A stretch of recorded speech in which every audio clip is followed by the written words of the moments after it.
जय हिंद दोस्तों, जीके के 25 एमसीक्यू विस्तृत व्याख्या के साथ। तो आइए शुरू करते हैं। पहला प्रश्न है, फ्रांस की राजधानी क्या है? तो इसका सही उत्तर है ऑप्शन सी, पेरिस है। पेरिस फ्रांस की राजधानी है और सबसे अधिक आबादी वाला शहर है। यह शहर ऐतिहासिक, सांस्कृतिक और राजनीतिक दृष्टि से महत्वपूर्ण है। अगला प्रश्न है, लाल ग्रह के नाम से कौन सा ग्रह जाना जाता है? तो इसका सही उत्तर है ऑप्शन बी, मंगल ग्रह। मंगल ग्रह को लाल ग्रह कहा जाता है क्योंकि इसकी सतह पर लौह ऑक्साइड मौजूद है जो इसे लाल रंग प्रदान करता है। यह मानव अन्वेषण और ग्रहों के अध्ययन में महत्वपूर्ण ग्रह है। अगला प्रश्न है, पृथ्वी पर सबसे बड़ा महासागर कौन सा है? तो इसका सही उत्तर है ऑप्शन डी, प्रशांत महासागर। प्रशांत महासागर पृथ्वी का सबसे बड़ा और गहरा महासागर है। इसकी सतह क्षेत्रफल लगभग 165 मिलियन वर्ग किलोमीटर है और यह समुद्री जीवन और जलवायु पर बड़ा प्रभाव डालता है। अगला प्रश्न है, बौद्ध धर्म की स्थापना किसने और कहाँ की थी? तो इसका सही उत्तर है ऑप्शन है, गौतम बुद्ध ने लुम्बिनी, वर्तमान नेपाल में। बौद्ध धर्म की स्थापना गौतम बुद्ध ने की थी। उनका जन्म लुम्बिनी, वर्तमान नेपाल में हुआ था। बुद्ध ने मानव जीवन के दुखों और मोक्ष के मार्ग पर विचार किया और धर्म की स्थापना की। उनके उपदेश आज भी जीवन और नैतिकता की शिक्षा देते हैं। अगला प्रश्न है, किस साम्राज्य को अशोक के स्तंभ और शिलालेखों के लिए जाना जाता है? तो इसका सही उत्तर है ऑप्शन बी, मौर्य साम्राज्य के। मौर्य साम्राज्य में सम्राट अशोक ने स्तंभ और शिलालेखों के माध्यम से धर्म और शासन संबंधी संदेश दिए। ये शिलालेख प्राचीन भारतीय इतिहास के महत्वपूर्ण दस्तावेज हैं और शासन तथा धर्म की नीति दर्शाते हैं। अगला प्रश्न है, गुप्त वंश के प्रसिद्ध सम्राट जिन्हें भारतीय नेपोलियन के नाम से जाना जाता है, कौन थे? तो इसका सही उत्तर है ऑप्शन बी, समुद्रगुप्त।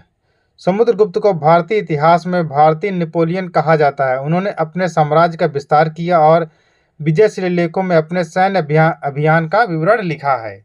उनकी विजय नीति और प्रशासनिक कुशलता उन्हें महान सम्राट बनाती है। अगला प्रश्न है, प्राचीन भारतीय ग्रंथों की अधिकांश रचनाएं किस भाषा में लिखी गई थी? तो इसका सही उत्तर है ऑप्शन है, संस्कृत में। वेद, उपनिषद, महाभारत और रामायण जैसी अधिकांश प्राचीन भारतीय रचनाएं संस्कृत में लिखी गई थी। संस्कृत को देव भाषा कहा जाता है और यह भाषा साहित्य, दर्शन और विज्ञान के अध्ययन में महत्वपूर्ण भूमिका रही। अगला प्रश्न है, स्पष्ट दृष्टि के लिए न्यूनतम दूरी कितनी होती है? तो इसका सही उत्तर है ऑप्शन सी, 25 सेंटीमीटर। सामान्य दृष्टि के लिए न्यूनतम दूरी लगभग 25 सेंटीमीटर होती है।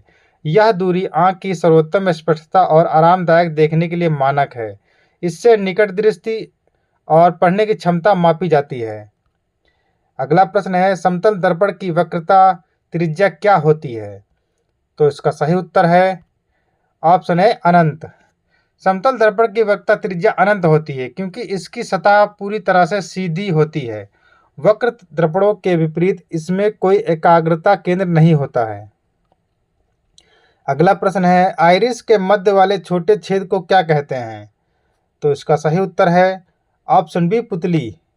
आंख में आइरिस के बीच का छोटा छेद पुतली कहलाता है। पुतली की माप प्रकाश के अनुसार बदलती रहती है और यह आंख में रोशनी के प्रवेश को नियंत्रित करती है।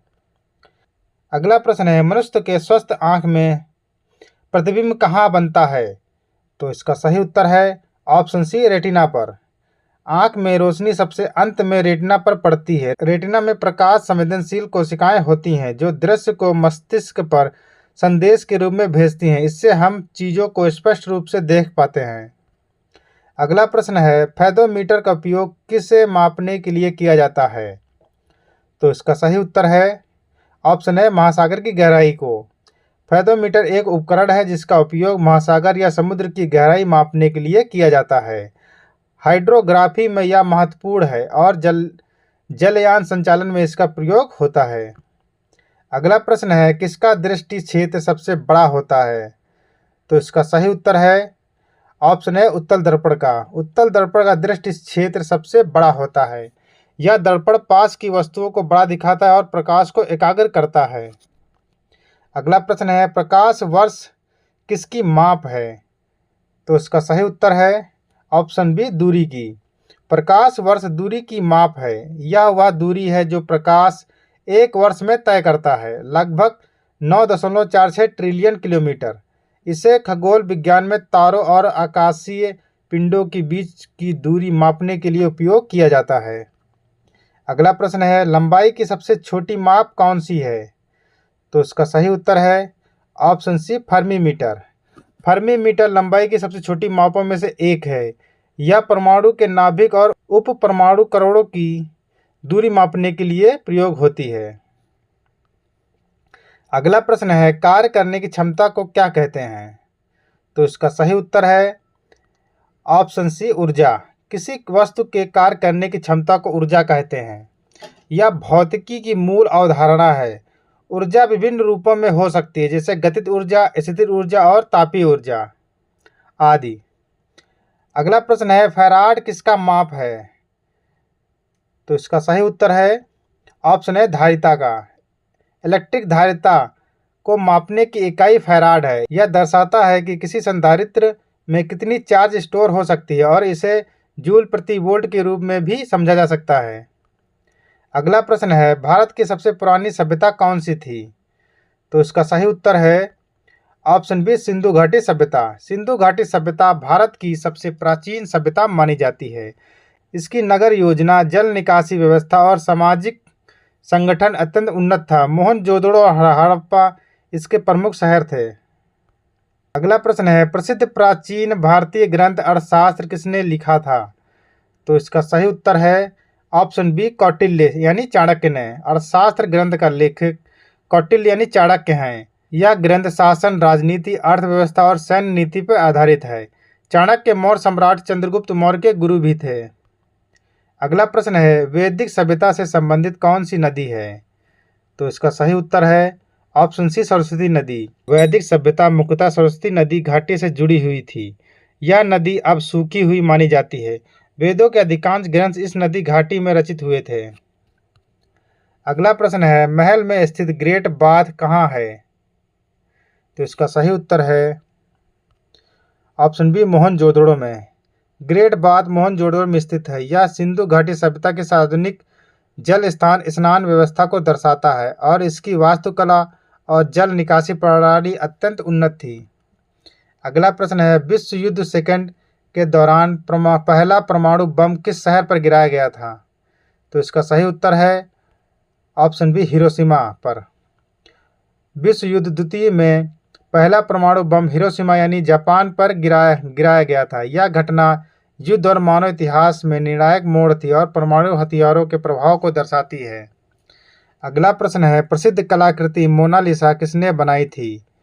तो इसका सही उत्तर है option C, Leonardo da Vinci. Mona Lisa Leonardo da Vinci द्वारा बनाई गई प्रसिद्ध चित्रकला है। यह कलाकृति अपनी रहस्यमयी मुस्कान और चित्रकला तकनीक के लिए विश्व प्रसिद्ध है। अगला प्रश्न है, भारत के लिए समुद्री मार्ग की खोज किसने की थी? तो इसका सही उत्तर है option B, Vasco da Gama ने। भारत के लिए समुद्री मार्ग की खोज वास्को डी गामा ने की थी। उन्होंने 1498 में केरल के कालीकट यानी कोझिकोड पहुंचकर यूरोप और भारत के बीच समुद्री व्यापार मार्ग खोला। यह खोज यूरोपीय व्यापार और उपनिवेशवाद के लिए महत्वपूर्ण थी। अगला और लास्ट प्रश्न है, संयुक्त राज्य अमेरिका के पहले राष्ट्रपति कौन थे? तो इसका सही उत्तर है ऑप्शन बी, जॉर्ज वाशिंगटन। संयुक्त राज्य अमेरिका के पहले राष्ट्रपति जॉर्ज वाशिंगटन थे। उन्होंने 1789 में राष्ट्रपति पद संभाला और अमेरिकी संविधान के पालन और नए राष्ट्र के संगठन में महत्वपूर्ण भूमिका निभाई। तो दोस्तों, अगर हमारा वीडियो पसंद आया तो हमारे वीडियो को लाइक करें, हमारे चैनल को सब्सक्राइब करें, ज़्यादा से ज़्यादा इसको शेयर करें। तो वीडियो देखने के लिए धन्यवाद।